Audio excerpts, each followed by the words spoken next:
ऐसी वीडियो रोज देखने के लिए आप मेरे वीडियो को लाइक करें, इस पे कमेंट करें और अपने दोस्तों के साथ शेयर करें।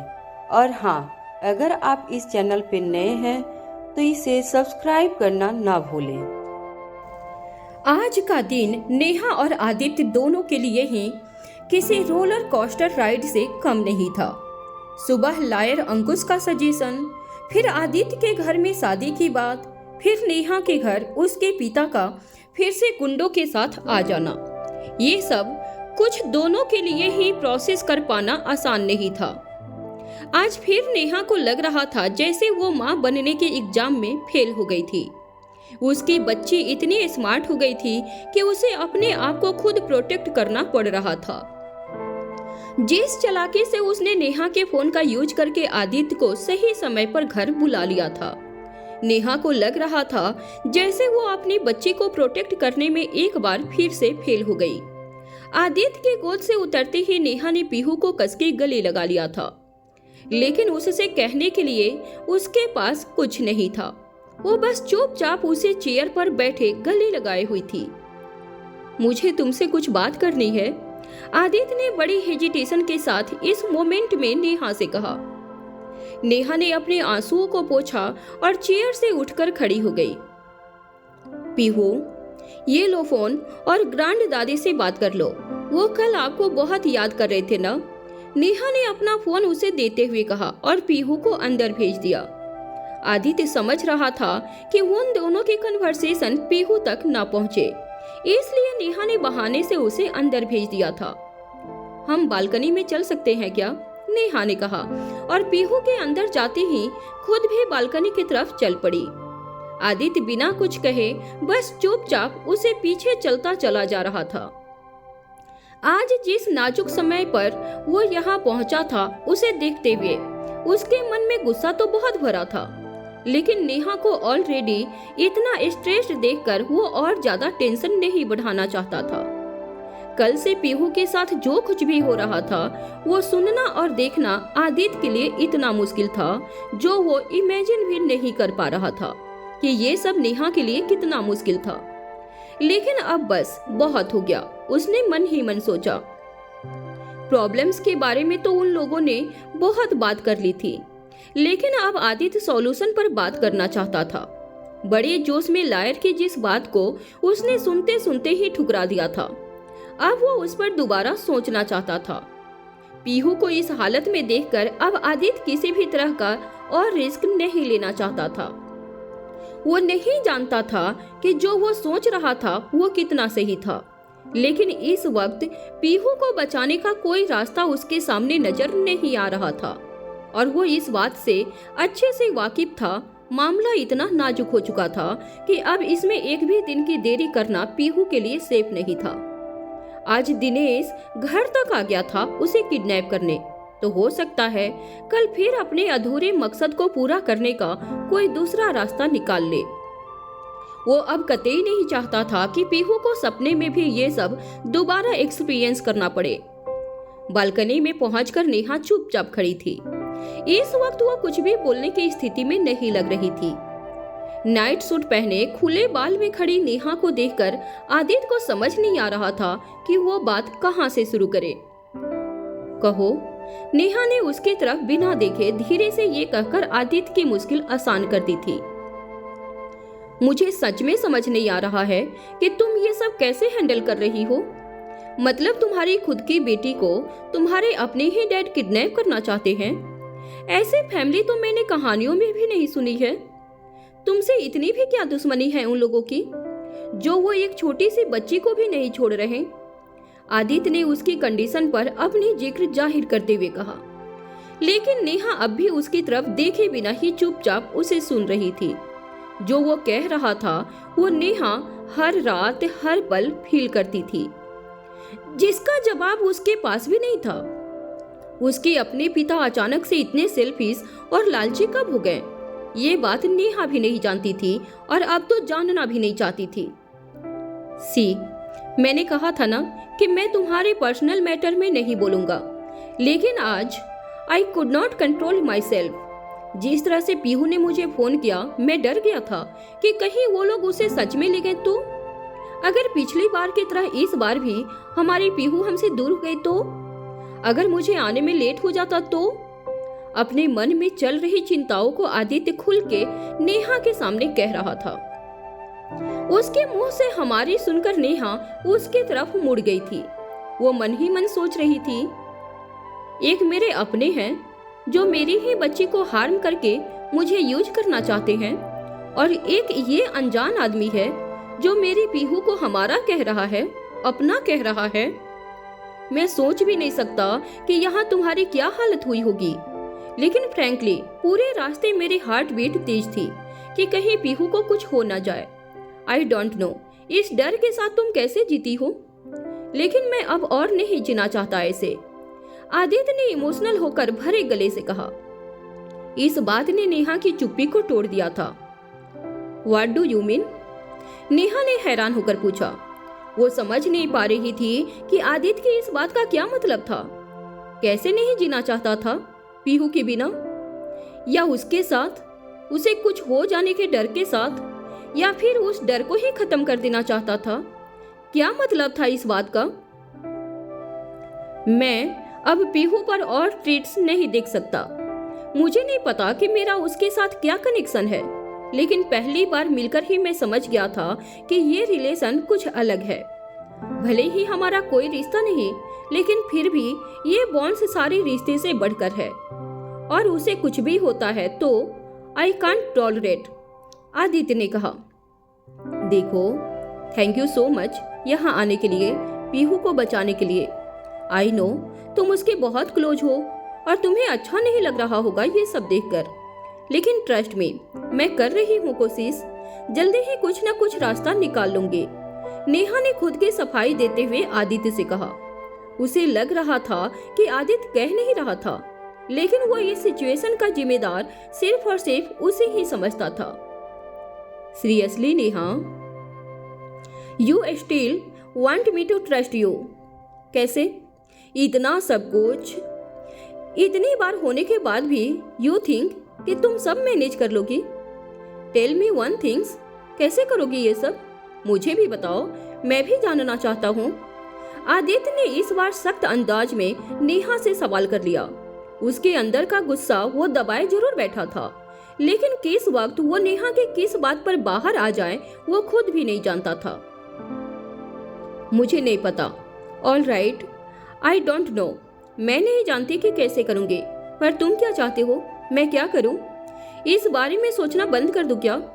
भेज दूं अपनी बेटी को खाई में, या फिर उस अहलुवालिया से शादी करने के लिए हाँ करके अपने पापा के सामने घुटने टेक दूं?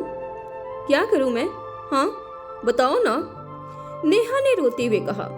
एक वही जानती थी कि इतना सब कुछ होने के बाद भी कुछ न कर पाने की फीलिंग कैसी होती है। वो हेल्पलेसनेस उसकी बातों और चेहरों पर साफ साफ दिखाई दे रहा था। तुम्हारे लिए ये कहना आसान है, क्योंकि तुम नहीं जानते उस अहलवालिया को। पहली बार ही मैं उससे मिलकर उसकी लश्ती आंखों में उसके कैरेक्टर को समझ गई थी। क्या लगता है तुम्हें, क्यों पीछे पड़ा है वो मुझसे शादी करने के लिए? ऐसे घटिया आदमी के परछाई में भी मैं पीहू को नहीं आने देना चाहती थी, और एक सेकंड के लिए अगर मैं अपने बेटे के लिए ये सैक्रिफाइस कर भी दूं, तो भी आई एम नॉट श्योर कि वो पीहू को कैसे रखेगा। I can't even think of this option. Aditya, और दूसरा रास्ता मुझे समझ नहीं आ रहा है। क्या करूं मैं? नेहा को सुनकर आदित्य अंदर तक हिल गया था। हमेशा से उसे नेहा की कमियां उसकी खमियां ही नजर आती थी, लेकिन आज शायद उसे एहसास हुआ कि वो अपने अंदर कितना कुछ दबाए बैठी थी। अहलुवालिया से खुद को और पीहू को बचाने के लिए जिस तरह की लड़ाई वो लड़ रही थी, उसमें इस तरह के खतरे आना आम बात थी। उसे सडनली ऐसा लगने लगा था कि बड़ा आसान है दूर खड़े होकर उसकी कमियां गिनवाना, उसकी परवरिश पर सवाल उठाना, लेकिन उतना ही मुश्किल है उसकी जगह खड़े रहकर इन सब का सामना करना। ये सारी बातें सोचते हुए उसे लगा कि शायद उसे अपनी बात फिर से एक बार क्लियरली कहनी चाहिए। मैंने तो ऐसा नहीं कहा कि तुम अहलुवालिया से शादी कर लो। तो क्या कहना चाहते हो तुम? तुमने हालत देखी है पीहू की, वो अपनी उम्र से पहले ही बड़ी हो रही है।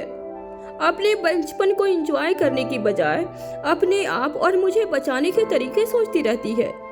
मैं किस बात से परेशान हूँ ये गेस करती रहती है। मुझे ठीक करने के लिए तुमसे हेल्प मांगती रहती है। मैंने जब उसे इस दुनिया में लाने का डिसीजन लिया था तो कभी भी उसे ऐसी लाइफ देने का नहीं सोचा था। ये कहते हुए उसके आंसू और तेजी से बहने शुरू हो गए। लेकिन अब आदित्य और नहीं रुकना चाहता था। उसने वो कह ही दिया जिसका फैसला उसने यहाँ आते वक्त रास्ते में ही कर लिया था। नेहा के सामने आकर उसने अपनी आंखें बंद की और बड़ी हिम्मत के साथ कह दिया, मैरी मी। नेहा अपने मन की बात बोले जा रही थी, लेकिन अचानक से ये सुनकर उसके मुंह पर मानो गूंद लग गया था। उसकी फटी हुई आंखें आदित्य को देखे जा रही थी। कुछ देर के लिए उस बालकनी में इतनी शांति छा गई थी कि वहां सिर्फ दूर से गाड़ियों के हॉर्न सुनाई दे रहे थे। बड़ी हैरानियत और वाइड एक्सप्रेशन के साथ नेहा ने कहा, ये क्या कह रहे हो तुम? आदित्य ने अपनी आंखें खोली और गहरी सांस लेते हुए एक बार फिर कहा, यस, मुझे लगता है हमें लायर के सजेशन के बारे में सोचना चाहिए। सी, तुम भी जानती हो कि इसके अलावा इस वक्त पीहू को बचाने का और कोई रास्ता नहीं है। जिस तरह से उसके साथ इंसिडेंट हो रहे हैं वो भले ही ना दिखाएं, लेकिन इन सब का असर उस पर बहुत गहरा हो सकता है। तुम और मैं दोनों ही ये नहीं चाहते कि इन प्रॉब्लम्स की वजह से पीहू की लाइफ, उसकी हेल्थ खराब हो जाए। आदित्य बड़े ही साफ शब्दों में नेहा को समझा रहा था, लेकिन तब भी नेहा ये डाइजेस्ट नहीं कर पा रही थी। लायर से बात करने के बाद इस ऑप्शन को तो नेहा ने इतना नकार दिया था कि पलटकर इस तरफ सोचना भी नहीं चाहती थी। Are you out of your mind? हम लोग ऐसा करने के लिए सोच भी नहीं सकते। अरे पीहू के कुल अंकल तक मामला ठीक है, लेकिन तुम उसके डैड नहीं बन सकते। नेहा ने साफ साफ इस प्रपोजल को ठुकरा दिया। ओए हेलो, मुझे भी कोई शौक नहीं है पीहू का डैड बनने का। हमारे बीच जो रिश्ता है उसे किसी नाम की जरूरत नहीं है। पर तुम शायद लायर के कंट्रेक्चुअल मैरिज वाले आइडिया को भूल रही हो। उसने क्लियरली कहा था कि उस कंडीशन में मुझे तुमसे और तुम्हें मुझसे कोई लेना देना नहीं होगा। ना ही हमारे बीच कोई रिलेशन होगा और ना ही कोई एक्सपेक्टेशन। ये शादी सिर्फ और सिर्फ पीहू के लिए ही होगी, आदित्य ने समझाया। आई कांट बिलीव तुम पीहू के लिए इतना बड़ा स्टेप उठाने के लिए रेडी हो। नेहा ने उसकी बात सुनकर चौंकते हुए कहा, सी, मेरे पेरेंट्स मेरी शादी के बहुत पीछे पड़े हैं और मैं किसी से भी शादी के लिए रेडी नहीं हूँ। I just want to focus on my work only। Pihu वो स्पेशल हिस्सा है मेरी लाइफ में जिसके लिए I feel like doing something. और आज जब उसकी आवाज मैंने सुनी, मैंने तभी डिसाइड कर लिया था कि मैं उसे फिर से ये सब कभी सहने नहीं दूंगा। उसके लिए फिर चाहे मुझे एक नाम की शादी ही क्यों न करनी पड़े। उसकी बात सुनकर नेहा पूरी तरह से ब्लैंक हो चुकी थी।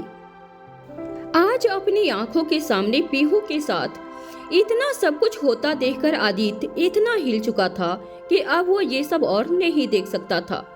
बहुत सोच समझकर वो इस डिसीजन तक पहुंच तो क्या था, लेकिन जब तक नेहा इस मसले में हाँ नहीं कर देती, उसने नेहा को इस शादी के लिए कई रीजंस दे दिए थे, लेकिन नेहा को अब भी ये बात हजम नहीं हो रही थी। उसका दिया हर रीजन नेहा को इम्पॉसिबल सा लग रहा था। आदित्य की बातें उसने खामोश होकर सुन तो ली थी, लेकिन उनका जवाब देने की हिम्मत नेहा नहीं जुटा पा रही थी। कहीं न कहीं वो इस बात से सहमत थी कि जो कुछ भी हो रहा था उसमें सबसे ज्यादा नुकसान पीहू का था। वो समझ रही थी कि इस नाम की शादी से पीहू के ऊपर मंडरा रहा खतरा पूरी तरह से खत्म हो जाएगा। लेकिन इन सब के बावजूद इस शादी के लिए उसके मुंह से हाँ नहीं निकल रही थी। सी, मैं जानती हूँ कि तुम्हारा पीहू से बहुत स्पेशल कनेक्शन है और मैं उस रिलेशन की बहुत रिस्पेक्ट करती हूँ, लेकिन हम लोगों के लिए तुम अपनी लाइफ में इतना बड़ा डिसीजन कैसे ले सकते हो? I mean, ये बात तुम भी जानती हो कि ना तुम मुझे टॉलरेट कर सकते हो और ना मैं तुम्हें। तो फिर क्यों ये जबरदस्ती का रिश्ता बांधना, जिससे शायद तुम भी परेशान रहोगे और मैं भी। और फिर जो डिसीजन हम पीहू की लाइफ को बेटर करने के लिए ले रहे हैं, कहीं वो उसके लिए भारी न पड़ जाए, नेहा ने परेशान होते हुए कहा। इस बार उसकी बात सुनकर आदित्य को भी उसका कंसर्न जेन्युइन लग रहा था। उसने कुछ सोचते हुए जवाब दिया, पर अगर ये स्टेप लेंगे नहीं तो पता कैसे चलेगा कि तुम उसके लिए सही है या नहीं?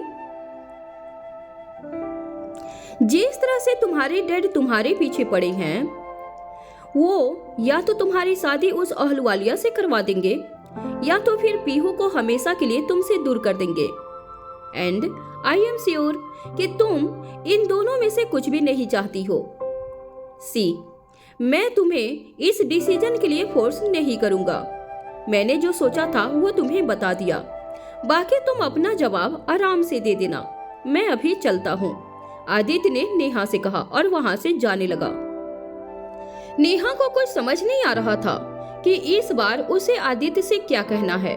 वो उसे जाता हुआ देख रही थी पर रोक नहीं पा रही थी।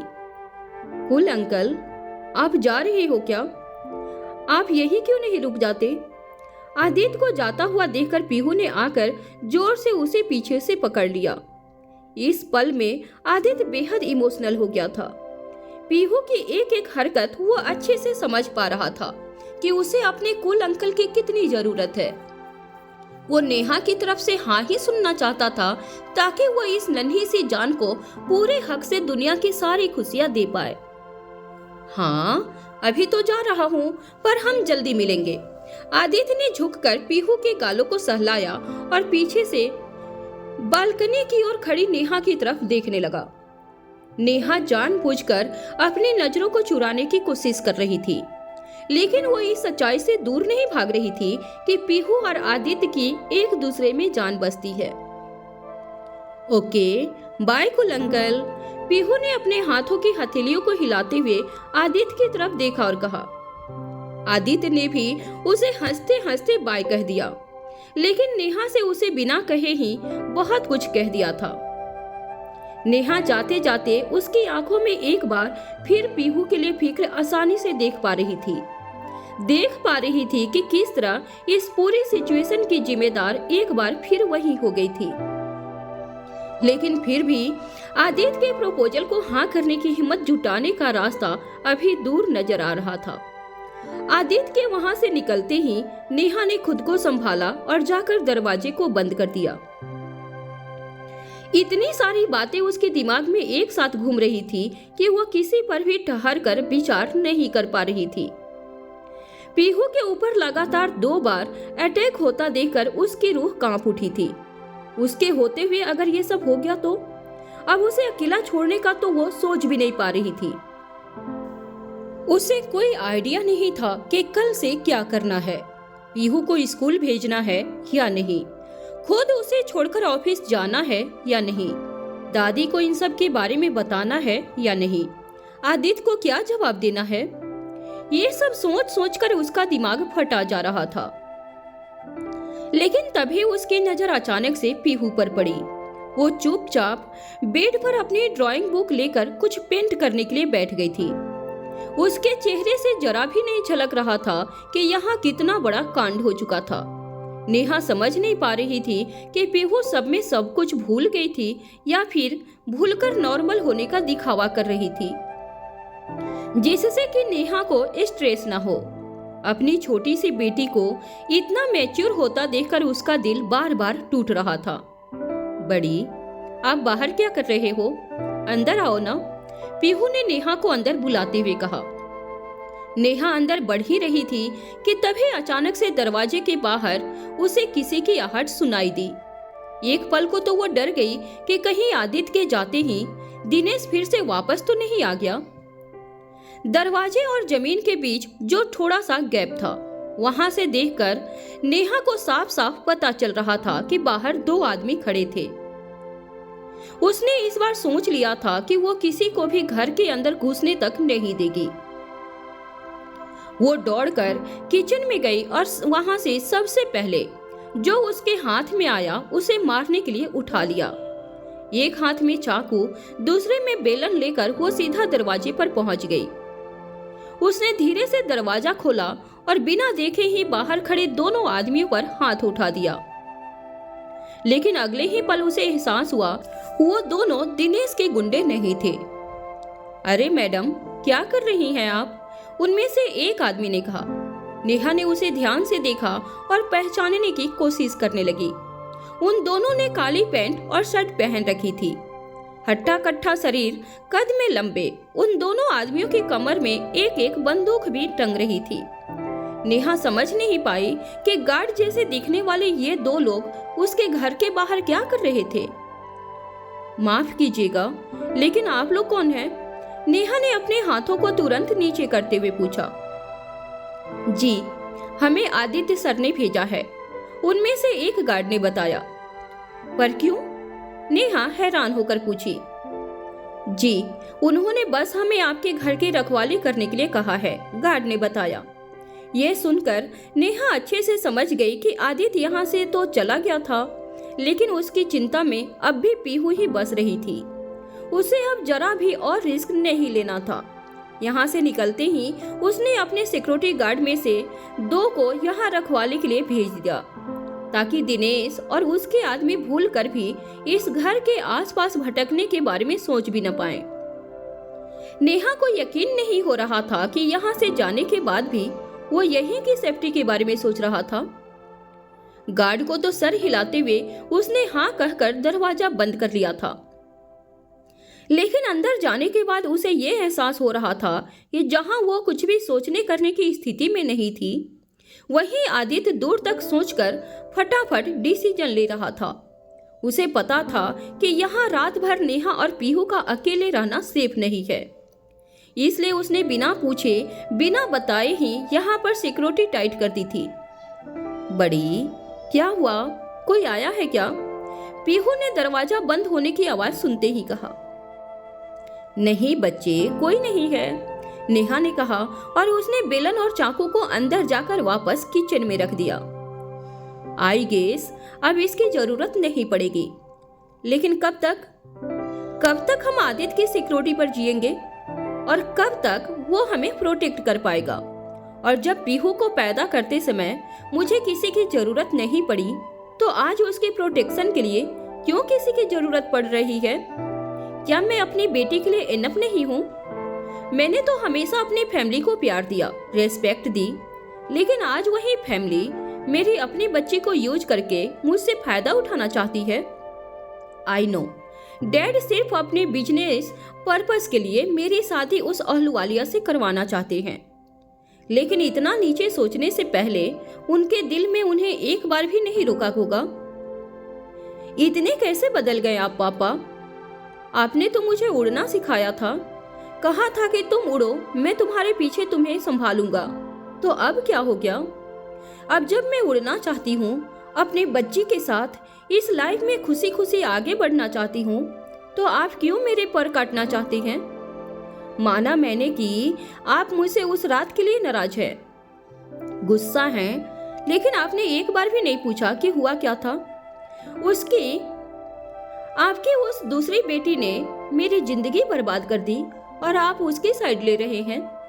आई can't believe you are my father, लेकिन यू नो व्हाट, बात अगर मुझ तक सीमित रहती तो शायद मैं झेल भी लेती, लेकिन आप लोगों ने मेरी बच्ची के साथ जो किया है वो मैं हरगिज टॉलरेट नहीं करूंगी। अगली बार अगर आप लोगों ने मेरे घर में घुसने की कोशिश भी की तो मैं इन हथियारों का इस्तेमाल करने से पहले सोचूंगी भी नहीं। नेहा ने चाकू की तरफ देखते हुए खुद से ही कहा। इस वक्त कोई और नहीं था जिससे नेहा अपने मन में चल रही बातों को शेयर कर सकती थी। यहाँ पीहू अपने बेड पर बैठकर सफेद कागज में अपने मन के चित्रों को उतार रही थी। अलग अलग रंगों का इस्तेमाल करके वो कुछ ऐसा बना रही थी जिसके बारे में सोचकर उसके चेहरे पर मुस्कान आ जाती थी। थी तो एक बच्ची ही, इसलिए हाथों का बैलेंस अभी बखूबी नहीं बैठ रहा था। लेकिन वो कहते हैं ना कि एक्सप्रेशन के लिए परफेक्ट होने की जरूरत नहीं होती। पीहू भी बस लगी हुई थी अपना चित्र बनाने में। थोड़ी देर के बाद किचन में अकेले समय बिताकर जब नेहा कमरे में आई तो उसने देखा कि पीहू बड़ी लगन से ड्राइंग कर रही थी। नेहा भी अपनी सारी प्रॉब्लम्स को कुछ देर के लिए होल्ड पर रखकर पीहू के साथ क्वालिटी टाइम स्पेंड करना चाहती थी। क्या बन रहा है आज? लग रहा है आप बहुत बिजी हैं पीहू जी। नेहा ने उसके पास आकर उसके सर पर हाथ रखते हुए कहा। देखो ना बड़ी, मैंने ये बनाया है। पीहू ने नेहा के आते ही अपनी आधी अधूरी पिक्चर नेहा के सामने रख दी। उसके चित्र तो पूरे हो गए थे, लेकिन रंग कुछ जगह रह गया था। नेहा ने उसे जब ध्यान से देखा तो उसमें सबसे पहली चीज उसे घर नजर आई। एक घर था जिसमें खिड़की से दो लोग दिख रहे थे। एक औरत थी जिसके साथ एक छोटी बच्ची खिड़की पर खड़ी थी। उन चित्रों में बारीकी तो नहीं थी, लेकिन नेहा को अच्छे से समझ आ रहा था कि पीहू ने क्या बनाने की कोशिश की है। उस घर के दरवाजे के बाहर एक बड़ी सी गाड़ी खड़ी थी, जिसके पास एक आदमी खड़ा था। कुछ देर तक नेहा को समझ नहीं आया कि पीहू ने क्या इस चित्र के जरिए क्या दिखाने की कोशिश की है। अच्छा, लेट मी गेस, ये घर हमारा है और ये छोटी बच्ची आप हो और आपके बगल में खड़ी मैं? नेहा ने चाहते हुए पीहू से पूछा। बिल्कुल करेक्ट, पीहू ने एक बड़ी सी स्माइल के साथ जवाब दिया। लेकिन ये बाहर कौन है? नेहा ने बड़ी क्यूरियोसिटी के साथ पूछा। ये है कुल अंकल और ये है उनकी बड़ी सी गाड़ी। वो हमेशा हमें प्रोटेक्ट करने के लिए हमारे आसपास ही तो रहते हैं। ज्यादा देर तो वो घर के अंदर रह नहीं पाते। आप लोगों का झगड़ा जो हो जाता है लेकिन फिर भी वो यहीं रहते हैं। जब भी हमें कोई प्रॉब्लम होती है वो झट से आ जाते हैं। पीहू ने हंसते हुए अपने चित्र की बारीकियों को नेहा के साथ शेयर किया। उसका अंदाज ये बोलने का जरूर बचकाना था, लेकिन उसमें एक बहुत ही गहरी बात झलक रही थी, जिसे देखकर नेहा का दिल भर आया था। आज का दिन अब नेहा के लिए बहुत भारी था।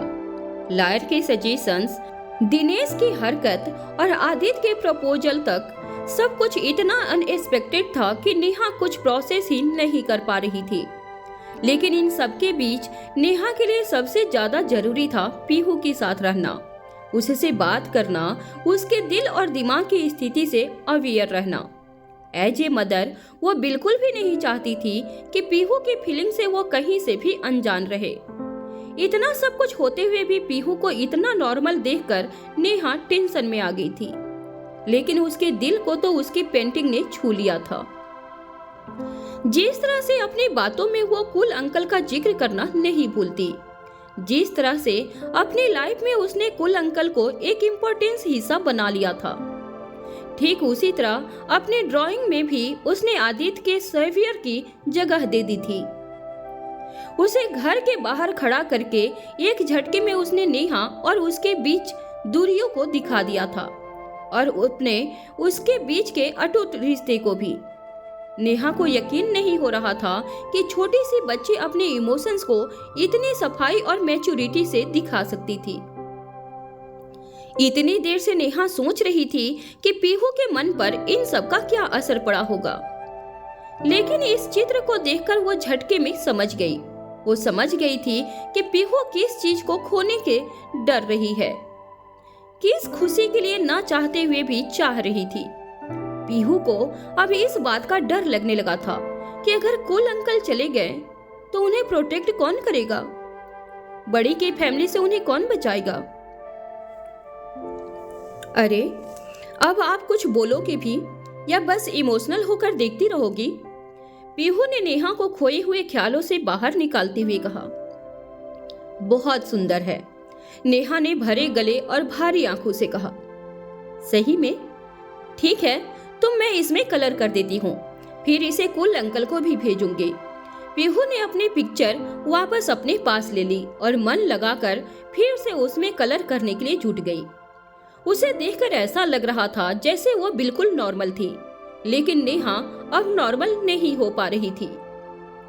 उसे एहसास हो रहा था कि पीहू की जिस मेंटल हेल्थ को बचाने के लिए वो इतना सोच रही थी, वो ऑलरेडी डिक्लाइन हो रही थी।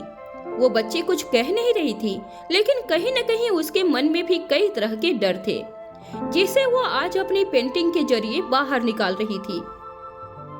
उसे अपने काम में दोबारा व्यस्त हुए देखकर नेहा का गला इतना भर आया था कि अब उसके पास बोलने के लिए कुछ नहीं था। चारों तरफ से उसे इतना फंसा हुआ महसूस हो रहा था कि अब उसे आदित्य के प्रपोजल के बारे में सोचने के अलावा और कोई रास्ता नजर नहीं आ रहा था। उसने अपने दिल को इतना बड़ा मजबूत किया और बहुत सोचने के बाद अपना फोन उठा लिया। आई एम रेडी लिखकर उसने आदित्य को मैसेज सेंड कर दिया। उसने फैसला कर लिया था कि अब अपनी वजह से वो पीहू को जरा भी परेशान नहीं होने देगी। अपने डैड दिनेश, कनिका और मंजू के इरादों को नाकामयाब करने का इकलौता तरीका आखिरकार उसने अपना ही लिया था। उसके मैसेज भेजने के तुरंत बाद ही उस तरफ आदित्य का रिप्लाई आ गया, आर यू श्योर? ये पढ़कर अचानक से नेहा की धड़कनें तेज हो गई थी। वो जानती थी कि ये डिसीजन भी बिल्कुल आसान नहीं था, लेकिन इस वक्त पीहू के लिए वो कठिन से कठिन फैसला लेने के लिए भी तैयार थी। उसने बिना और सोचे जवाब में लिख दिया, यस, एनीथिंग फॉर पीहू। उसका मैसेज पढ़कर आदित्य भी एक पल के लिए घबरा सा गया था। मजबूरी में उसने ये डिसीजन तो ले लिया था, लेकिन अंदर ही अंदर ये फैसला उसके लिए भी बहुत मुश्किल था। उसने कुछ नहीं सोचा था कि आगे की लाइफ कैसे होने वाली है, लेकिन ये जरूर डिसाइड कर लिया था कि इस शादी को वो सिर्फ एक फॉर्मेलिटी के रूप में करेगा। इससे ज्यादा ना वो कुछ एक्सपेक्ट कर रहा था और ना ही कुछ करना चाहता था। उसने तुरंत अंकुश को कॉल करके अपने और नेहा के डिसीजन के बारे में बता दिया। Okay Aditya, I am glad that you guys made this decision. अच्छा, वैसे तो इन फॉर्मेलिटीज में महीना भर तक लग जाता है, लेकिन क्योंकि ये बहुत अर्जेंट है, इसलिए मैं कल ही पूरी कोशिश करता हूँ कि रजिस्ट्रार को मना लूं। तुम लोग बस 9 बजे सुबह टाइम पर कोर्ट पहुंच जाना, लेट मत होना, बाकी मैं संभाल लूंगा। अंकुश ने आदित्य को फोन पर अच्छे से समझा दिया। ये सब सुनकर एक आदित्य की धड़कनें और तेज हो गई। उसे यकीन नहीं हो रहा था कि वो एक्चुअली अपनी शादी के लिए कल कोर्ट जाने वाला था। लेकिन कॉन्ट्रैक्ट के क्लॉजेज को जरा ध्यान से बनाना, you know what to mention right, Aditya ने अंकुश से फोन पर कहा। आखिरकार इतना बड़ा डिसीजन वो सिर्फ इसलिए ही ले पा रहा था क्योंकि ये शादी एक कॉन्ट्रैक्चुअल मैरिज थी। यस, उसकी टेंशन मत लो, वो सब मैं देख लूंगा, अंकुश ने कहा। आदित्य ने उसका फोन रखने के ठीक बाद नेहा को मैसेज कर दिया, कल सुबह 8 बजे मैं तुम्हें लेने आ जाऊंगा। हम वहीं से कोर्ट जाएंगे और फॉर्मेलिटी पूरी करेंगे। मैंने लॉयर से बात कर ली है, he will take care of everything. तुम और पीहू बस रेडी हो जाना। ये मैसेज देखने के बाद नेहा ने पीहू की तरफ बड़ी उम्मीद से देखा और मन ही मन खुद से कहा, बता दो क्या? नहीं, अभी नहीं बताती हूँ। कल कोर्ट में पहुंचकर इसे खुद ही सरप्राइज मिल जाएगा। तेरी किसी भी खुशी को अधूरी नहीं रहने दूंगी बेबी। नेहा जहां इस तरफ इस डिसीजन को लेकर पीहू के लिए रिलैक्स्ड फील कर रही थी, तो वहीं दूसरी तरफ अपने लिए बड़ी टेंशन में थी। समझ नहीं पा रही थी कि आगे क्या होगा, कैसे होगा। आदित्य के साथ रहना कितना मुश्किल होगा। तरह तरह के सवाल और चिंताएं उसके दिमाग में पूरी रात घूमती रही। पीहू को तो लग रहा था कि हर दिन की तरह कल भी उसे स्कूल जाना है, लेकिन उसने सोचा भी नहीं था कि कल उसकी जिंदगी का सबसे खास दिन होने वाला है। यहाँ आदित्य के पिता राजीव को एक इम्पोर्टेंट मीटिंग के लिए रातों रात ही मुंबई निकलना पड़ा। हमेशा की तरह निर्मला भी उसके साथ ही गई थी। जब से राजीव की शादी हुई थी, उसने निर्मला को कभी अकेला नहीं छोड़ा था। हमेशा बिजनेस मीटिंग के ट्रैवल में वो उसे साथ ही ले जाया करता था। निर्मला भी कई बार उसके प्रोजेक्ट में उसकी हेल्प करती थी। आदित्य जब घर लौटकर आया तो उसे हेल्पर्स से उन लोगों के मुंबई जाने के बारे में पता चला। कई मिस कॉल पड़े थे उसके फोन पर राजीव के, लेकिन इतना सब कुछ हो रहा था कि वो एक भी कॉल उठा नहीं पाया था। इस ट्रैवल के बीच वो उन्हें अपनी शादी की खबर देकर शौक में नहीं डालना चाहता था। रात भर तो जैसे तैसे बीत गई, लेकिन सुबह होते ही दोनों तरफ एक अजीब सी बेचैनी का माहौल था। आदित्य और नेहा दोनों ने ही आज अपने अपने ऑफिस से छुट्टी ले ली थी। दोनों ही अंदर से काफी घबराए हुए थे, लेकिन आज कोर्ट जाने के लिए तैयार होने का मकसद दोनों का ही एक था। सुबह अंकुश की कंफर्मेशन के बाद आदित्य ने नेहा को रिमाइंडर मैसेज भी डाल दिया था। दोनों ही इस मामले इतने फॉर्मली बिहेव कर रहे थे जैसे उन्हें कोई फर्क नहीं पड़ रहा हो। दोनों ही इस शादी को एक काम की तरह ट्रीट कर रहे थे, जहां टाइम से पहुंचकर उन्हें कुछ साइन करने थे, जिसके बाद वो फिर से अपनी अपनी नॉर्मल लाइफ में बिजी होने वाले थे। पीहू के उठते ही जब नेहा ने उसे बताया कि वो लोग आज स्कूल नहीं कहीं और जा रहे हैं, तो उसकी नींद एक झटके में भाग गई। क्या? कहाँ? क्या हम घूमने जा रहे हैं क्या बड़ी? पीहू ने बड़ी एक्साइटमेंट में पूछा। उसे इतना उछलता देखकर नेहा ने उसके माथे पर उसे किस किया और बड़े प्यार से कहा, हाँ ऐसा ही समझ लो। अब जल्दी से रेडी हो जाइए, आपके कुल अंकल आते ही होंगे। और जैसा कि नेहा जानती थी, आदित्य का नाम सुनते ही पीहू बेड पर उछल पड़ी।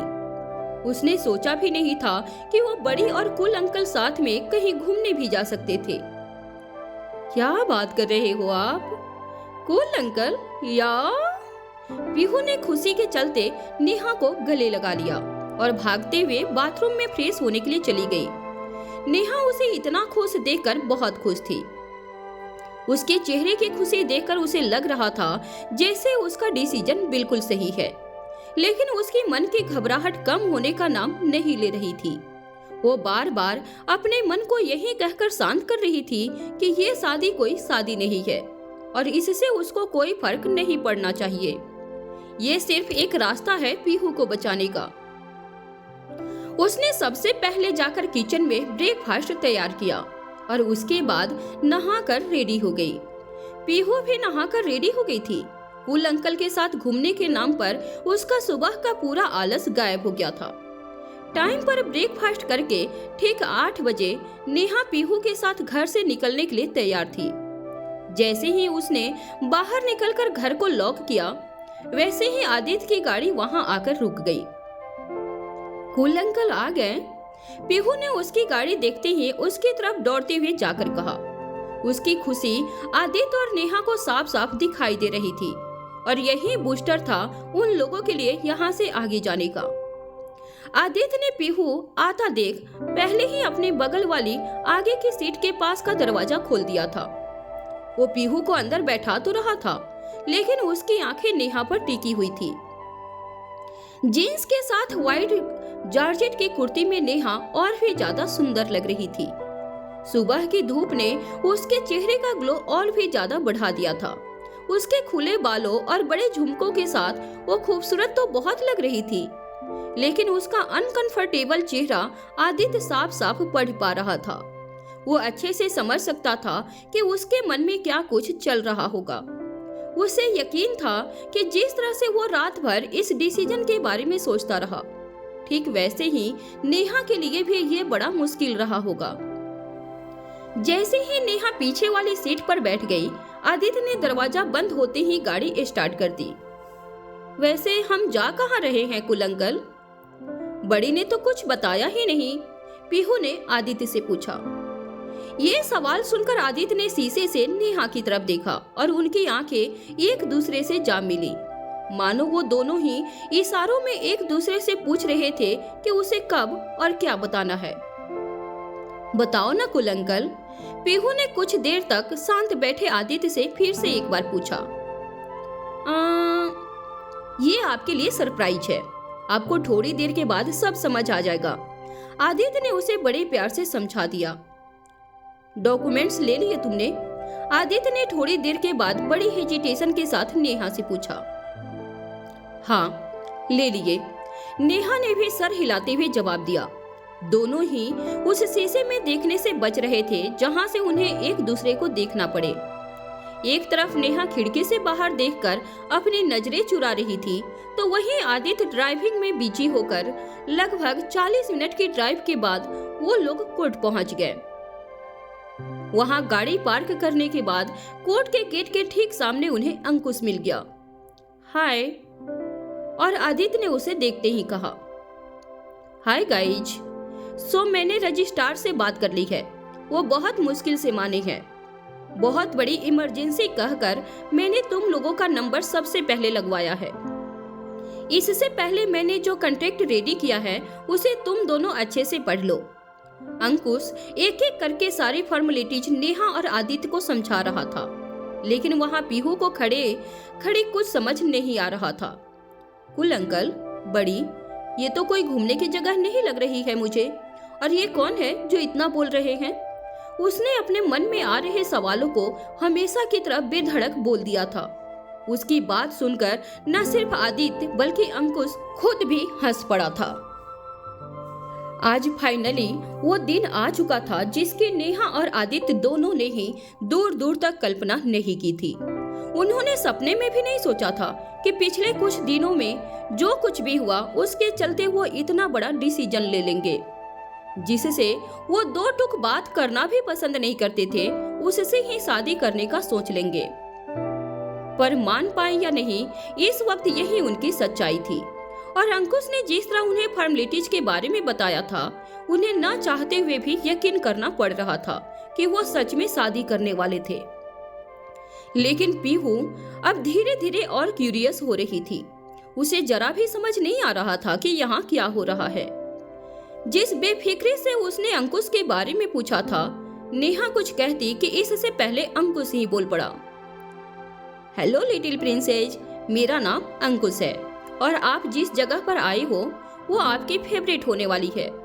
नेहा अंकुश के बोलने के अंदाज को बड़े ध्यान से देख रही थी। उसने नहीं सोचा था कि इतना प्रोफेशनल दिखने वाला वकील बच्चों के साथ इतनी अच्छी तरह से बात कर सकता था। वो कैसे? पीहू ने अपनी छोटी छोटी आंखों को बड़ा करते हुए अंकुश से पूछा। उसके नन्हे से चेहरे पर सवालिया निशान देखकर अंकुश नेहा और आदित्य की तरफ देखा। वो दोनों भी एक दूसरे को ऐसे देख रहे थे जैसे इशारों में ही एक दूसरे से पूछ रहे हो कि पीहू को कैसे और कौन बताएगा। उनके खामोश चेहरे को देखकर अंकुश समझ चुका था कि ये काम बिना देरी किए उसे ही पूरा कर देना चाहिए। तो आज आपके बड़े और कूल अंकल शादी करने वाले हैं, मतलब कि अब वो दोनों साथ रहेंगे आपके साथ। अंकुश ने झुककर पीहू के गालों को प्यार से खींचते हुए उसे ये खुशखबरी दे दी। ये सुनकर पीहू की खुशी का ठिकाना नहीं था। वो इतना उछलने लगी कि उसके पांव जमीन पर टिक ही नहीं रहे थे। उसे नहीं पता था कि शादी का मतलब क्या होता है और उसके लिए ये जानना जरूरी भी नहीं था। वो तो बस इस बात से उछल रही थी कि अब वो बड़ी और कूल अंकल दोनों के साथ रहेगी। उसने तुरंत नेहा की तरफ पलटकर देखा और पूछा, ये सच है बड़ी? हम कूल अंकल के साथ रहेंगे या? उसने नेहा का जवाब सुनने से पहले ही आदित्य और नेहा को साथ में गले लगा लिया।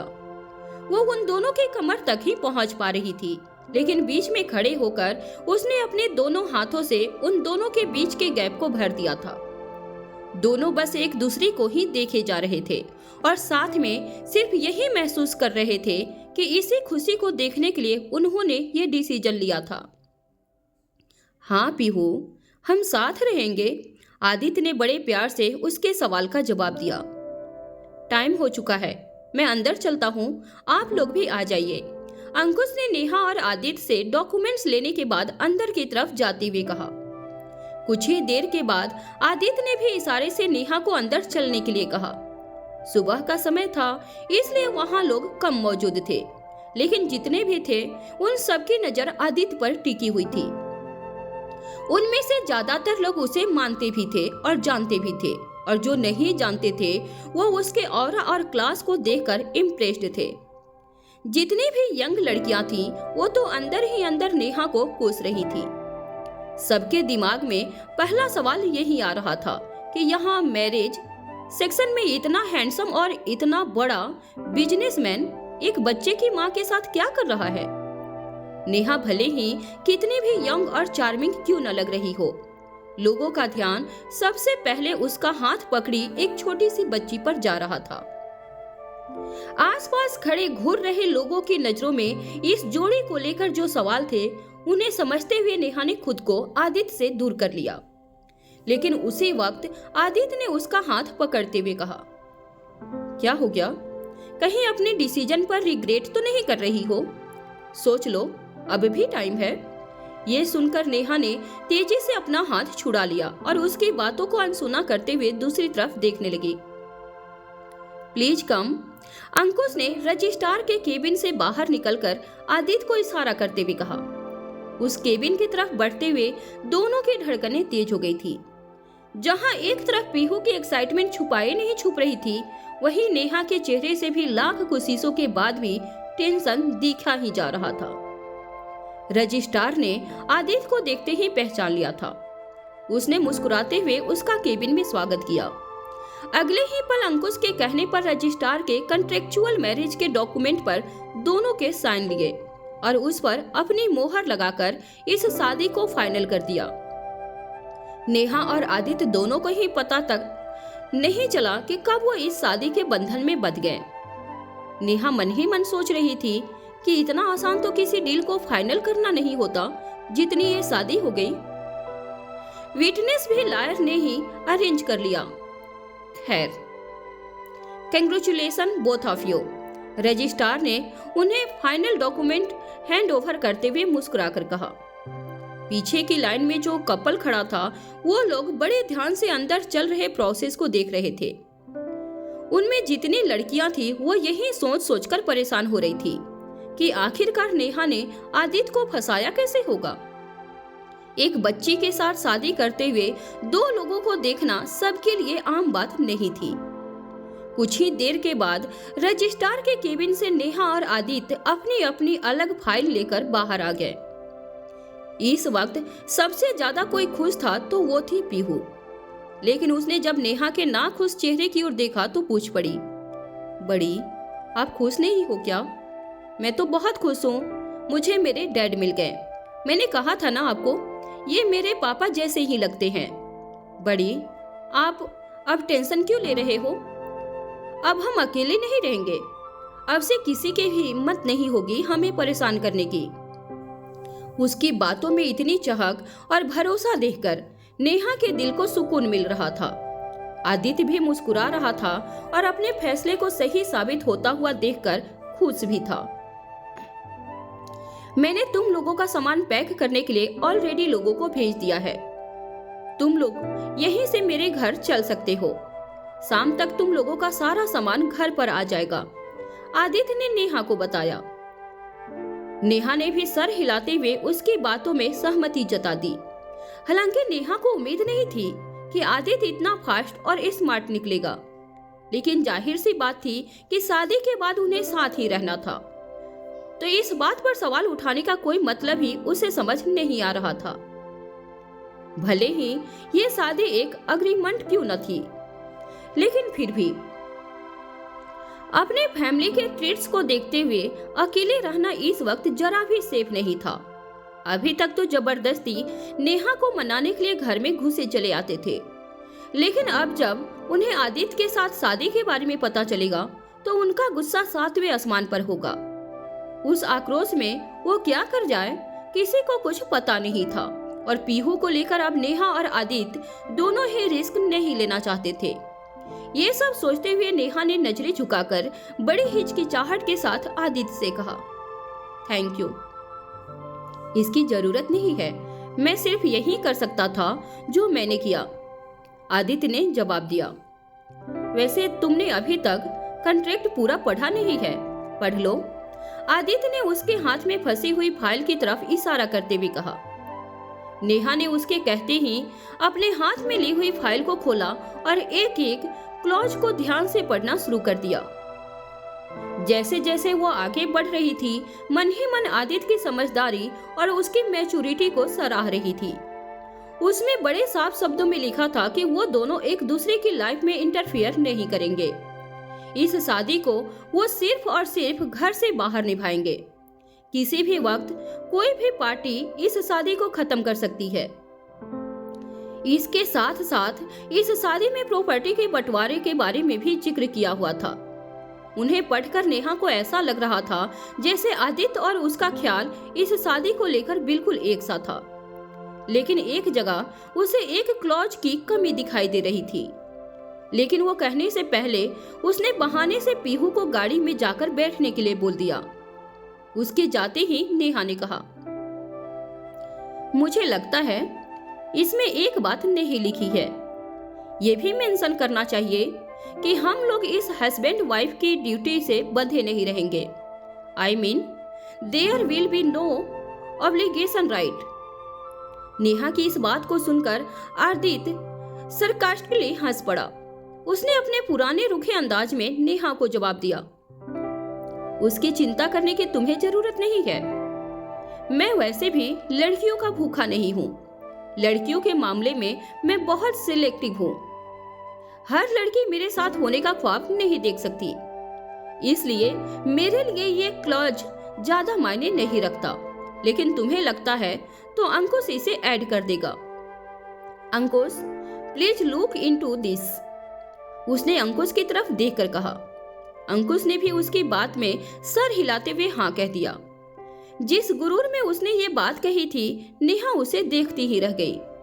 उसे इतना अजीब लगा ये सुनकर कि वो मन ही मन खुद से कहने लगी, सीरियसली, अरे सारी लड़कियां तुम्हारे लायक नहीं है। कुछ तो होगी ना, और उसके साथ तुम्हें कुछ करना हुआ तो उसकी फ्रीडम तो होनी चाहिए ना। अजीब अकड़ू आदमी है। बोल तो ऐसे रहा है जैसे खुद बड़ा शरीफ है और मैं यहाँ लड़कों की भूखी हूँ। इतना ही गुरूर था अपने सिलेक्शन पर तो आज तक कुंवारा कैसे रह गया। बड़ा आया। आई जस्ट कांट बिलीव कि अभी कुछ देर पहले तक इतनी चिपड़ी चुपड़ी बातें करने वाले इंसान की जुबान और सोच एक्चुअली इतनी काली है। क्या सोच रही हो? आदित्य ने नेहा के कंफ्यूज चेहरे की ओर देखकर पूछा। नथिंग। क्लॉज ऐड हो जाने के बाद मुझे पेपर दे दीजिएगा, मैं साइन कर दूंगी। नेहा ने अंकुश की तरफ देखते हुए कहा और उसे बाय कहकर पीहू के पास चली गई। आदित्य भी अंकुश को सब कुछ समझाकर सीधा गाड़ी में बैठ गया था। यहाँ से वो आदित्य के घर जाने वाले थे, जिसका नाम था सिंघानिया मेंशन। या हम कुल अंकल के घर जाएंगे। पीहू ने हमेशा की तरह आगे वाली सीट पर बैठकर आदित्य को हाई फाई देते हुए कहा। लगभग आधे घंटे की ड्राइव के बाद वो लोग एक बहुत बड़े गेट के आगे रुके, जिसके सामने आदित्य की गाड़ी आते ही वो अपने आप खुल गया। आगे वाली सीट पर बैठी पीहू आंखें फाड़कर इस नजारे को देख रही थी। गेट के अंदर चमचमाती बिल्डिंग देखकर नेहा भी वहां से अपनी नजरें हटा नहीं पा रही थी। उसे यकीन नहीं हो रहा था कि आदित्य इस आलीशान जगह पर रहता है। जितने भी साल वो लखनऊ में रही, उसने हमेशा से इस मेंशन के बारे में सिर्फ सुना था। आज खुद वहां जाते हुए उसे इसकी खूबसूरती से उसकी नजरें ही नहीं हट रही थी। इस पूरी जगह पर सिक्योरिटी इतनी टाइट थी कि बिना सेंसर पास किए किसी को अंदर न आने दे। इस मेंशन के पीछे जितनी जगह दिखाई दे रही थी, वहां इस मेंशन का खुद का अलग बीच था। आदित्य को देखकर उससे बात करके नेहा ने सपने में भी नहीं सोचा था कि वह इतनी बड़ी प्रॉपर्टी ऑन करता है। जैसे जैसे वह गाड़ी से मेंशन की तरफ बढ़ रही थी, वह इस जगह की स्पेस को कैलकुलेट किए जा रही थी। कार से उतरने के बाद पीहू अभी चुपचाप इस बड़े से मेंशन, वहां के गार्डन और पीछे फैली बीच की जगह को निहारे जा रही थी। उसका हाथ पकड़कर नेहा आदित्य के पीछे मेंशन के गेट के अंदर चल पड़ी। आदित्य को देखते ही मेंशन के सर्वेंट भागते हुए उसके पास आए, लेकिन उनके कदम नेहा और पीहू को देखते ही रुक गए थे। इन अनजान चेहरों को देखकर वहां सभी के मन में कई सवाल आ रहे थे, लेकिन किसी की भी हिम्मत नहीं थी कि वो सीधा आदित्य से उनके बारे में पूछ ले। किस्मत का खेल कोई नहीं जानता, इसलिए जिस सच्चाई को नेहा और आदित्य अब जीने वाले थे उसके बारे में उन्होंने ख्यालों में भी नहीं सोचा था। एक तरफ आदित्य को पीहू की सेफ्टी के साथ साथ अपने पेरेंट्स के प्रेशर की कोई चिंता नहीं थी, तो वहीं दूसरी तरफ नेहा भी पीहू की खुशियों के साथ अब अपनी इंडिविजुअल लाइफ पर ध्यान देना चाहती थी। उसे न आदित्य से कुछ चाहिए था और न ही कोई एक्सपेक्टेशन थी।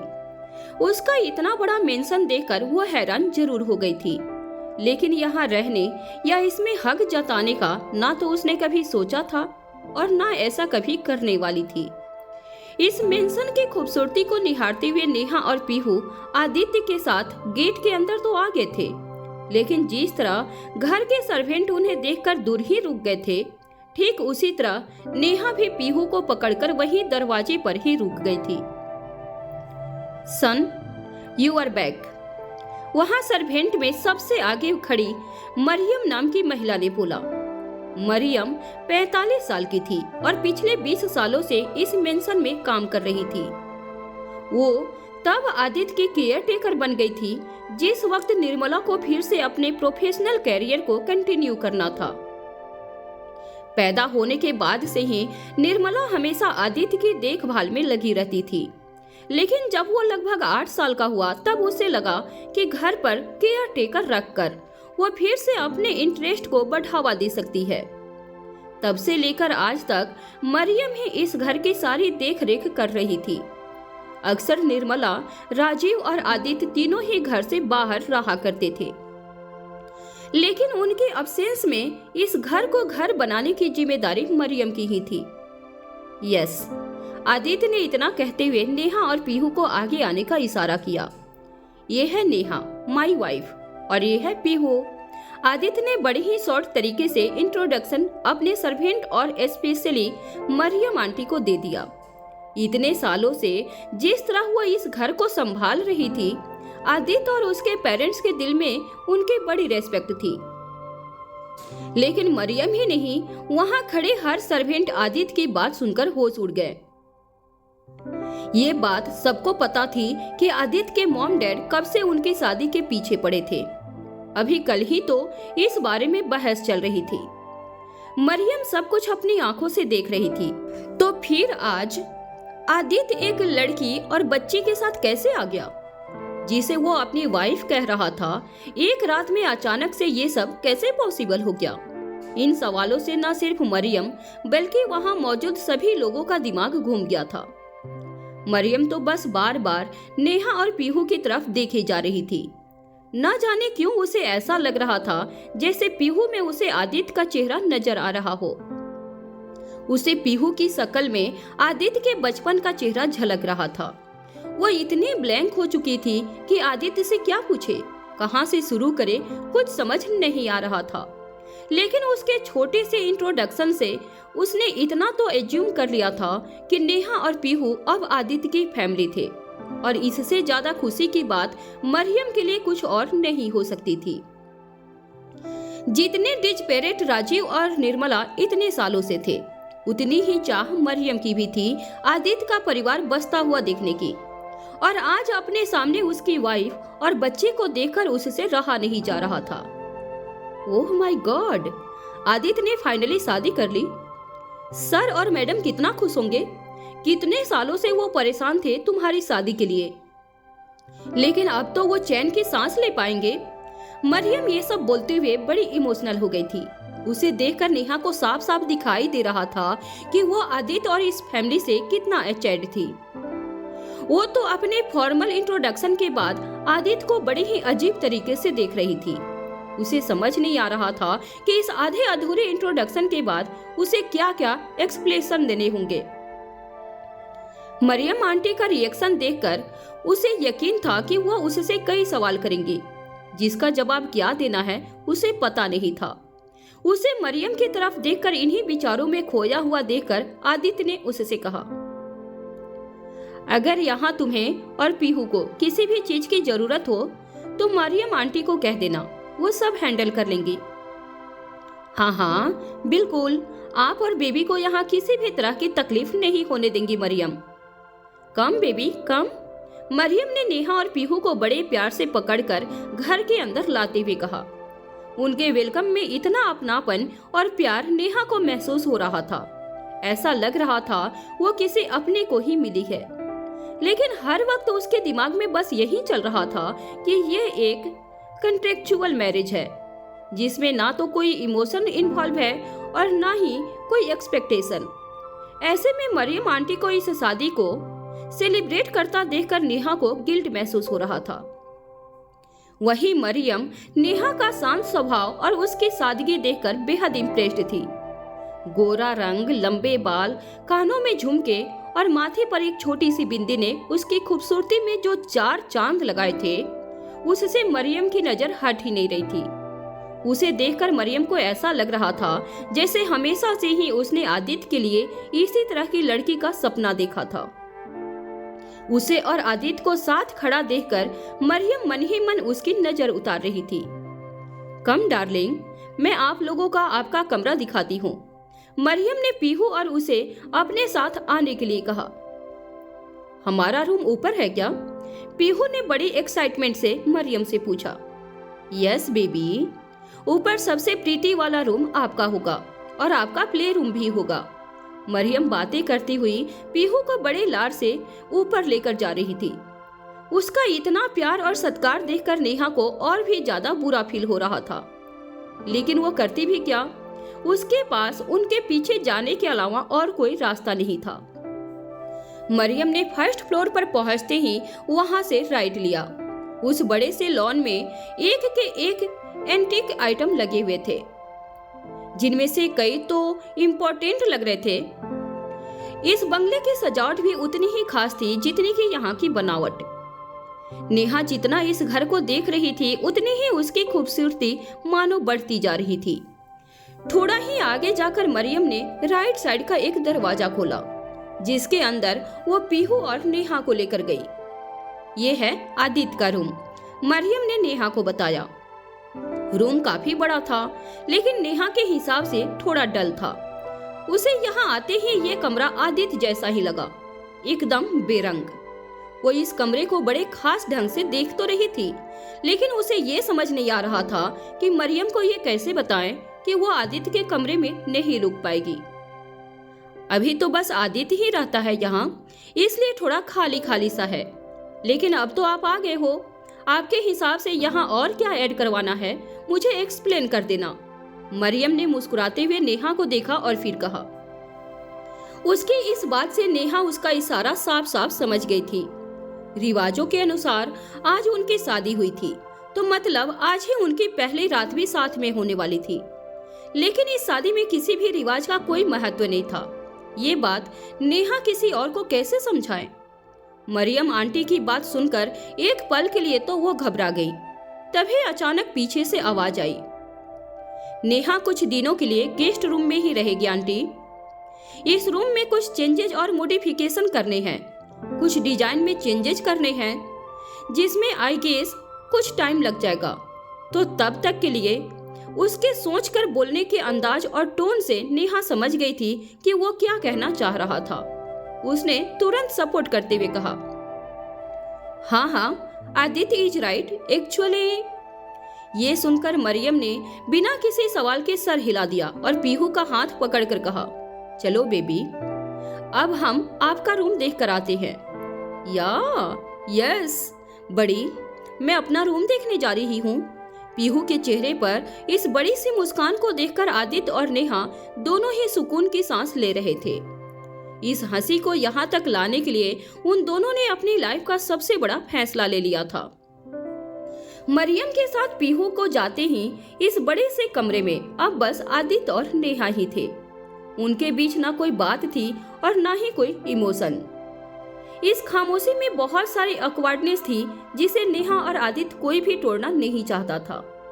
कुछ देर तक दोनों चुपचाप एक दूसरे के प्रेजेंस को अवॉइड करते हुए कमरे में इधर उधर देखे जा रहे थे। लेकिन फाइनली आदित्य ने अपनी चुप्पी को तोड़ते हुए नेहा से कहा, तो मुझे ऑफिस में कुछ इम्पोर्टेंट मीटिंग्स अटेंड करनी है, इसलिए मैं निकल रहा हूँ। तुम्हें कोई भी जरूरत हो तो मरियम आंटी से कह देना, और वैसे भी तुम तो सब मैनेज कर ही लेती हो खुद से।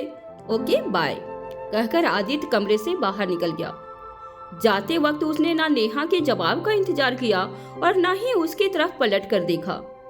नेहा को आज भी आदित्य वैसा ही लग रहा था जैसा पहली मुलाकात में लगा था, अकड़ू और ईगोइस्टिक। नेहा खुद भी अपनी जरूरतों के बारे में उससे नहीं कहना चाहती थी, इसलिए उसे उसके इस एटीट्यूड से कुछ खास फर्क भी नहीं पड़ रहा था। आदित्य के ऑफिस पहुंचते ही वो हर दिन की तरह नॉर्मली जाकर अपने कामों में बिजी हो गया था। थोड़ी देर तो उसकी आंखों के सामने मरियम आंटी का उम्मीद से भरा हुआ खुश चेहरा नजर आ रहा था, लेकिन बड़ी मुश्किल से उसने सब कुछ भूलकर खुद को फिर से काम में इन्वॉल्व कर लिया था। थोड़ी ही देर के बाद उसने मयंक के साथ एक इम्पोर्टेंट मीटिंग अटेंड की। मीटिंग खत्म करके जैसे ही वो अपने केबिन में वापस आया, वहां अपने दोस्त सिद्धांत को देखकर वह हैरान हो गया। तुम? आदित्य ने पीछे से ही यूनिफॉर्म में देखकर पहचान लिया कि वो कोई और नहीं सिद्धांत है। आदित्य यार, मैं कब से वेट कर रहा था तुम्हारा। एक बात बता, तुमने सही में शादी कर ली क्या? सिद्धांत ने बिना इधर उधर की बात किए सीधा अपना सवाल पूछ लिया, जिसे सुनकर आदित्य चौंक गया था। अभी तक तो उसके खुद के घर वालों को भी पता नहीं चला था इस शादी के बारे में, तो सिद्धांत को किसने बता दिया? मरियम आंटी तो इस तरह से गॉसिप करती नहीं, बाकी किसी के पास सिद्धांत का नंबर नहीं, तो इतनी जल्दी खबर उसके पास पहुंची कैसे? इन सवालों से आदित्य पूरी तरह से घिर चुका था। अरे बता ना यार, मैंने तो जैसे ही सुना भागा भागा तुझसे मिलने चला आया। तुझे फोन किया तो तूने उठाया नहीं, इसलिए मुझे वर्दी में ही आना पड़ा। अचानक से शादी क्यों? ये सच है क्या? सिद्धांत के सवाल तो खत्म होने का नाम ही नहीं ले रहे थे। जिस दोस्त को वो भाई से भी बढ़कर मानता था, जिसकी शादी के सपने सिद्धांत ने भी सजाए, उसकी शादी की खबर अचानक से सुनकर सिद्धांत का सवाल करना लाजमी था। तुम्हें कैसे पता चला? आदित्य ने पूछा। वो सब छोड़ो, पहले ये बताओ कि क्या ये सच है? और पता चल गया मतलब ये सच है ना? और तू अपने दोस्तों को कब बताने वाला था? करने से पहले तो बताया नहीं, अब क्या करने के बाद भी छुपाने वाला था? सिद्धांत वाकई में आदित्य से बहुत अपसेट था, जो उसकी बातों में साफ साफ झलक रहा था। अरे यार, तू बैठ पहले आराम से, आदित्य ने उसे शांत करते हुए कहा। अरे वो तो अच्छा हुआ कि मेरी आंटी कोर्ट में काम करती है, उन्होंने मुझे बताया कि तुम आज वहाँ किसी लड़की के साथ आए थे। शादी कर ली तुम दोनों ने। कौन है वो लड़की? मुझे तो विश्वास ही नहीं हुआ, इसलिए तो भागा भागा तुम्हारे पास आया हूँ पूछने के लिए। बताओ भी, अब हुआ क्या है? सिद्धांत ने अपनी नाराजगी जाहिर करते हुए पूछा। आदित्य अब समझ गया था कि ये खबर लीक कहाँ से हुई थी। अपनी आंटी को बोलो कि अब इस बात को आगे न बढ़ाएं। जिनको बताया है ये बात उनसे आगे नहीं जानी चाहिए, आदित्य ने कुछ सोचते हुए सिद्धांत से कहा। आखिर क्या जवाब देगा आदित्य लोगों के सवालों का? क्या नेहा और आदित्य पूरा कर पाएंगे इस शादी का मकसद?